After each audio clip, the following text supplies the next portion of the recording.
Hey everybody, Megalan7 here with another pickup video for game collecting and seeing what all I happen to find.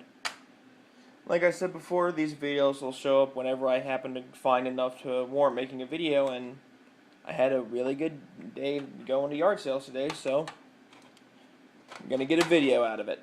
Congratulations. So the very first thing that I found was this copy of Pilot Wings. It's only $1. So I had to grab it even though I already had a copy. Maybe a friend wants it or I can trade it for something. Who knows. Now after going to many yard sales that day and finding nothing other than that Pilot Wings, decided to go to another town close by mine, see what was going on there. Went to a couple yard sales, didn't find much. Decided to hit up this one road that normally has just like one little strip where a whole bunch of people set up tables. And people had set up tables, but the cops decided to come shut them down for some unknown reason, even though I'd seen them doing this for years. Oh well, whatever, maybe somebody forgot to ask for a permit or something. But anyway, later down that road, found an actual yard sale sign, went to it, asked dude if he had games, and he brought out a good amount of stuff. And the more I talked to him, the more he actually opened up and brought out more games to show me. Now there were some he showed me that he wouldn't sell, such as Metroid Prime Trilogy, which I don't blame him for not selling. But I was able to get some really cool stuff from him, such as this game that I just dropped, but it's okay. Super Puzzle Fighter 2 Turbo. I've been wanting to play this for a while. I know I could have gotten it off of like PlayStation Network, but I much prefer having disc versions of games rather than digital versions. Disc is good. Didn't have the case, but hey, it's not bad. I paid $7 for it, which is a pretty good deal for it. Now the other disc-based game that I got from him, I was surprised that he was willing to part with this one, but I'll definitely take it. Metal Gear Solid Twin Snakes for the GameCube. Once again, no case, no instructions. He said they were probably in his house somewhere, but he had no idea where it was, so I wasn't going to press the issue. And it was only and he only wanted $3 for it, which I was definitely more than happy to pay for it. Now, the first thing he showed me, in that once I said I was buying this, he opened up just to show me more stuff, was something that I actually didn't really know existed. An Intellivision 2. I had no idea before I saw this one that there was a redesigned model of the Intellivision. But it's pretty cool to have one now. One thing that is unfortunate is that the two controllers both have issues. This one's actually missing the entire actual like number pad. What you see there is just like the circuitry. And this one's number pad is cracked and dirty, and it's bad frame shot. Apologize. It's all cracked and dirty, and both the controllers are just not in very good shape at all. What was fortunate though was that along with the Intellivision 2, he happened to have a spare controller, and this one's actually in nice condition. Number pad's there, it's clean, connector's all fine, everything's good on it. So that's good. I have at least one good condition controller for it. Along with the system was, well, it's kind of dirty, I'll have to clean it up. System changer, so you can play Atari 2600 games in your Intellivision 2. Yeah, think about that. On the television, you can play Atari games. It's kind of like if you had an adapter that lets you play like PlayStation 3 games on your 360.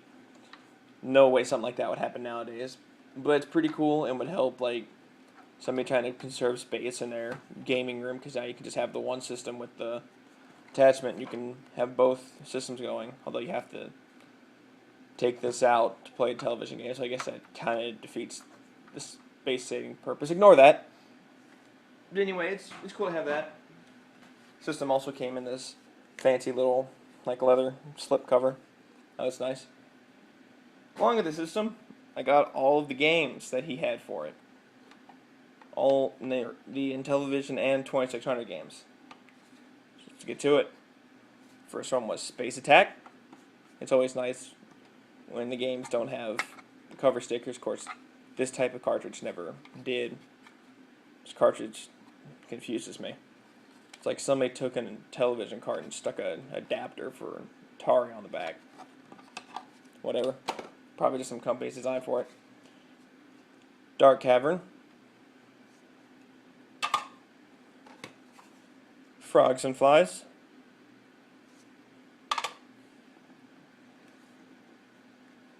We got a gem right here. Pac-Man.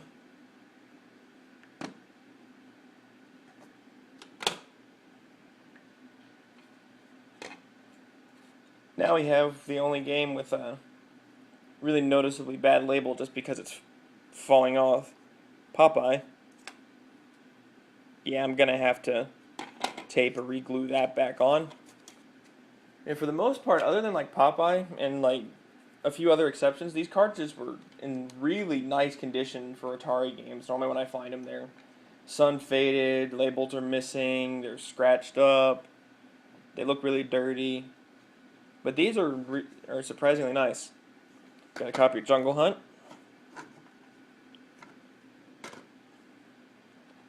Centipede. Here's a game I was excited to get. Always like getting classic arcade or just classic games in general for the Atari, just to kind of relive those days. Everybody's favorite, E.T. Hooray! I'll make sure to not play that at all. Tried it once. Even had some friends try it. Even years down the road, it's not good. Got a copy of Q*bert. Label's a bit dirty, but it's not bad. Got a copy of Star Wars: The Empire Strikes Back, which, if you like Atari games, this one is really good. I like it. One of my favorites that I've played so far on Atari. Got a copy of Star Raiders.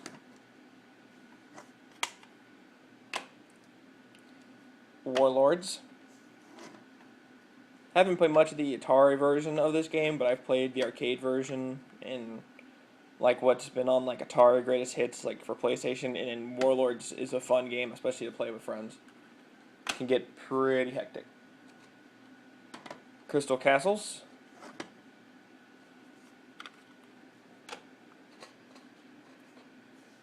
Blueprint. Some of these I wonder just like off their name what they are, since I've played before, like Blueprint. Like what is that gonna be? Here's a classic, Space Invaders. Remember when I first got an Atari, I went to a local game store and they were trying to sell Space Invaders for the Atari for like 15, 20 bucks. No thanks. Home Run.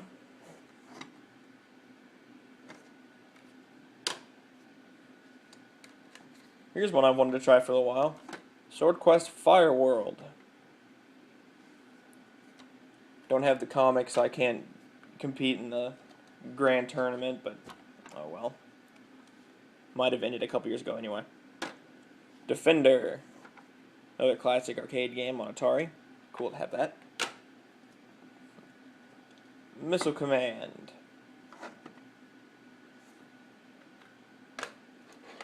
Raiders of the Lost Ark. I'm gonna try it. Not gonna have high expectations for it. Demons to Diamonds. Another one where just off the title I have no idea what to expect from this game. Battlezone. The explosive arcade hit. Well, I'm gonna tell you, I've never heard or seen a Battlezone for the arcade, so not quite sure how explosive it is. Maybe I just live under a rock. Super Breakout.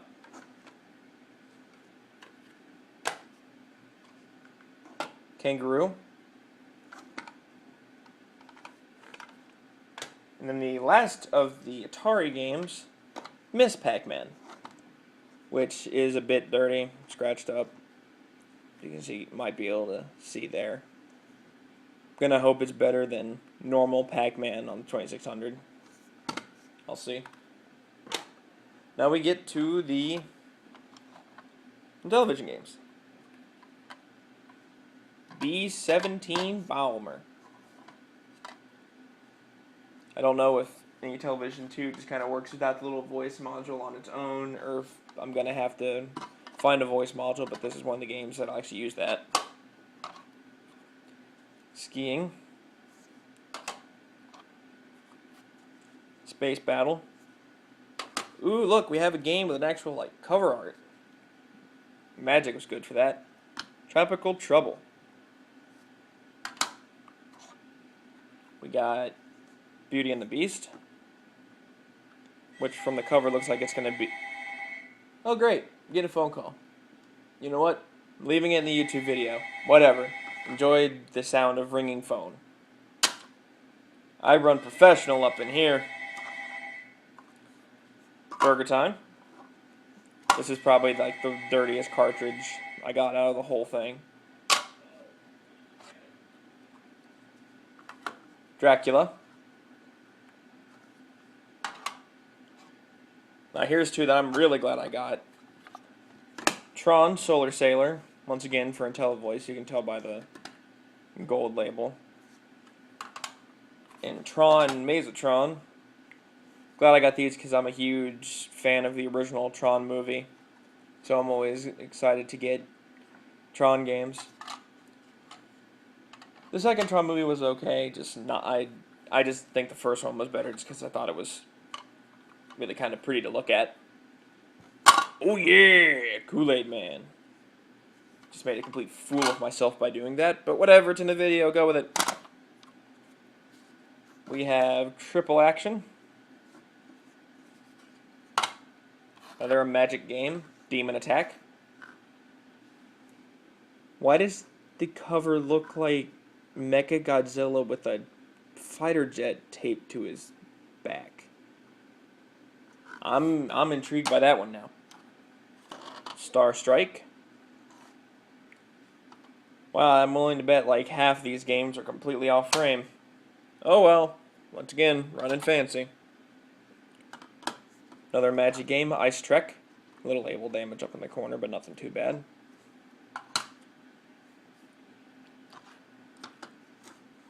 Not so fancy on the cover on this one, but Truckin'. Same deal as with Truckin'. Fancy on the cover art. Nova Blast. Last of the IntelliVoice games. Bomb Squad. The other dirty looking label game I got, Mission X. Then I got one more Intellivision game, which I've never seen before and definitely stands out from the rest. Sewer Sam. Never heard of it, never seen it before, but look at that cartridge. Bright red, got a little handle for you, even got a little like finger hole, I guess. I don't know. Like maybe it's for like hanging on hooks. I don't know. But when I was going through all the games I was getting with the system, this one definitely caught my eye. If nothing else, you know, bright red stands out among a sea of black cartridges. Along with that, there was also a bunch of manuals. Got it all for $15. There you go.